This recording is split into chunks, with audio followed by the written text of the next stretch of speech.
Okay, so let's firstly draw the graph before the change.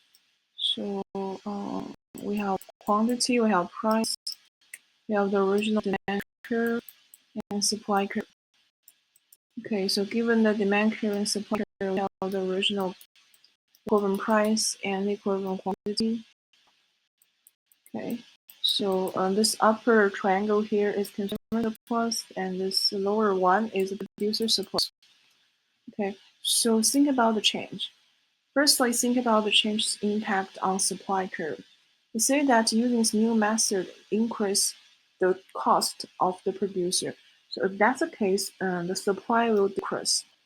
And supply decrease, see a left shift of the supply curve. That's from the definition of supply curve. Supply curve say that each point on the supply curves measures the marginal cost of producing each unit of good. So if there's some increase in the cost, then for producing each unit of good, the price must increase.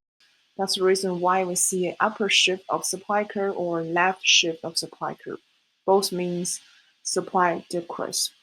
And the influence of demand. I say that because of using this new method, consumers would like to increase their demand for this. Increase in demand, see a right shift of demand curve.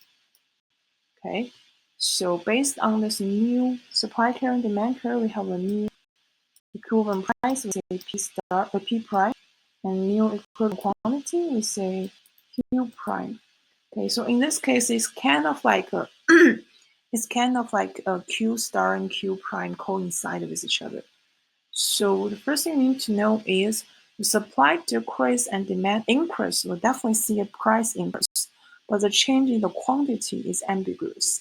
So that's the reason why we need to think about in three cases.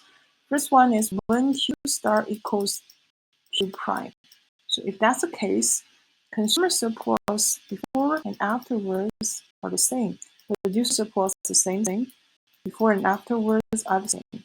But when Q star is more than Q prime, that's the case. Consumer surplus beforehand is more than consumer surplus afterward. And producer surplus beforehand is also smaller than producer surplus afterwards. And if Q star is greater than Q prime, then consumer surplus beforehand is greater than consumer surplus afterwards, and producer surplus beforehand is greater than producer surplus afterwards. So because the change in quantity is really ambiguous, so the change of consumer surplus and producer surplus really depend on the change in quantity.